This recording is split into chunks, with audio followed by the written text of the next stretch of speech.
Gormagat Cahirlach, and I very much welcome the debate in the House today. It's important, given the exceptional nature, though temporary nature, of the legislation that we do of this debate. I've listened carefully, and I've taken as many notes as I can from colleagues.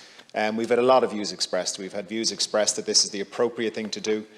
We've had some misinformation on vaccinations put on the record of the House. We've had zero COVID views, and we've had no measures. The whatever that may be called, simply have no measures and let the virus run free and see what happens. And I don't try to say that, other than the misinformation on vaccines, in any way other than I think it's good and healthy that there are a lot of different views, and that there is time for these to be debated. There are diverse views, there are diverse opinions. These are not normal times. This is not normal legislation, and it's right and proper that it is looked at. The emergency powers are temporary in nature, but when fully utilised, they do have an impact on freedoms. They do, and that's why it's right and proper that we debate this. It's why it's right and proper that there is a sunset clause and that new legislation would be required. It's why we're only looking for 3 months of the extensions, because this is a serious piece of legislation, and these are serious regulations, and they do have an impact right across our country, right across our communities, right across our economy. Various deputies have raised issues around sports, and I will undertake to discuss those with the relevant department and the relevant line ministers. We want as much consistency as possible. I think colleagues will appreciate at this stage that perfect consistency comparing hospitality with sports, with commerce, with construction, with so many other ways is difficult. It is a difficult thing, and other than everything being fully open or everything being fully closed, there'll never be perfect consistency, and I think we have to accept that. But I think everyone will agree that public safety and health is always first and foremost in our minds. The protection of public health from a virus that continues to spread is essential. The government has always been conscious that public health measures being imposed are proportionate to the harm that the virus represents, and it is critical that we maintain the ability on a temporary basis to respond to the evolving trajectory of COVID. I've listened very carefully to what members have said during the debate, and the resolutions to continue these provisions is for another 3 months. We cannot get away. Debates. I'm sorry, Donnelly. Zoom Steve. But okay. Please be respectful to the. But he's not respectful when he tweets during debates. You know yourself now. You're long enough around to know yourself that you're out of order. But so is tweeting during debates. Now, Cahirlach, you're long enough around yourself to know that that's disrespectful and out of order. Please don't do that. That's not fair to everybody else. I think, Cahirlach, it's interesting that the same deputy who is insistent on trying to stop parliamentary debate is the same deputy who recently, when asked on national radio and RTE if he would encourage people to get vaccines, refused to answer the question. So I don't think this House needs I don't want to victimise people. Needs any lectures from someone who clearly has such scant regard for democracy that he won't even tolerate democratic debate in his own parliament. Democratic debate? You limit it to 2 hours. You stand here and you lie to people. Can we do this through the chair? Yes. Can we have a little respect for democracy? But as long as the minister doesn't Deputy McMurray, doesn't take the opportunity to spread disinformation. Deputy, could we please have a little respect on all sides for democracy? Minister, you have the floor, please. Cahirlach, I wonder would the deputy like to withdraw the room? Minister, please, I didn't hear what was said, and you have the floor. Okay, Cahirlach, with the greatest respect, I did hear what was said, and I'm just wondering would the deputy like to withdraw his allegation that lies have been told? Oh, no. I mean, you said that. No, we're not going into any discussion. It's a question being put. There isn't an answer, Minister. Cahirlach. I've listened very carefully to the debate, which I think is a very good debate, apart from the contributions from Deputy McNamara, which goes without saying. I've already mentioned to the House about how mindful we still need to be of the precariousness of this disease. It is not one that lends itself to being easily controlled and managed. As a result, a response to the disease that is agile and flexible, with the ability to pivot rapidly and respond to any emerging threat, does need to be ensured. The approval of these resolutions by the House today is a recognition that we are still in a global pandemic. We will never forget that over 5,000 of our fellow citizens in this state have already died from COVID.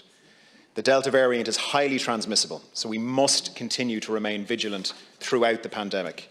And therefore, for the moment, we need to have some safeguards at our disposal in case we need to act quickly in the event of the threats and challenges that COVID-19 continues to throw at us.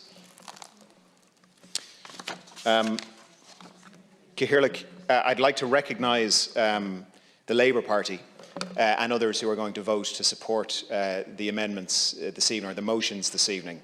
I would, however, like to call out the position of Sinn Féin and some of the others. I do believe that voting against an extension of these powers for 3 months, given the current situation, is reckless. And Lascan Corla, I'd like to say why. This evening, the number of cases that will be announced will be in excess of 3,700. We know that we have a very significant increase in cases across all age groups. Indeed, the case prevalence we're looking at the moment is higher than at any point, than at the very highest peak in January. That a minister would stand up here and say that other people, because they're voting in a different way that he wants, that we are reckless. How could that be democratic? No, Lascan Collar, you can't let a minister get away with saying that because we are not going to rope like little ducks obediently behind him and support what he's saying, that then we are accused of reckless behaviour. That's completely wrong. That's not democracy. That's completely undemocratic. I do, 100%, you know I do. But I'm asking him to withdraw that. A minister cannot accuse us of being reckless in advance of a way that we're going to vote.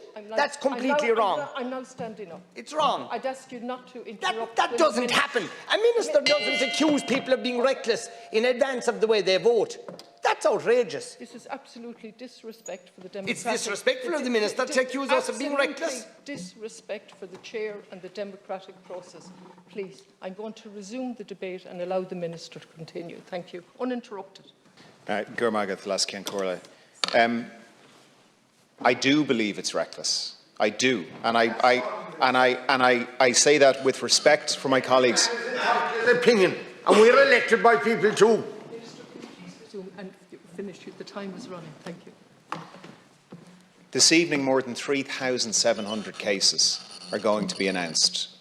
We have hospitals that are getting fuller with COVID patients. As a result of this, and as a result of the people having to go into ICUs, elective surgery for other men, women and children is being cancelled. The situation right now is serious. Now, when I brought this legislation through some time ago, many people in the opposition asked that the rolling nature of the extensions be changed. I brought in a substantial amendment. I listened very carefully to that. I brought in a substantial amendment to allow for just one rollover. This is it. And indeed, Sinn Féin and some of the opposition, having secured that amendment, which I agreed with, are now voting against even that one rollover. Now, let's think about this for a second.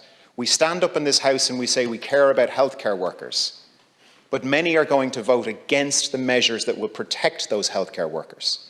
We stand up and we say we need the COVID pass in place, but many are going to stand up and vote against the very thing required to keep that COVID pass in place. That's the reality.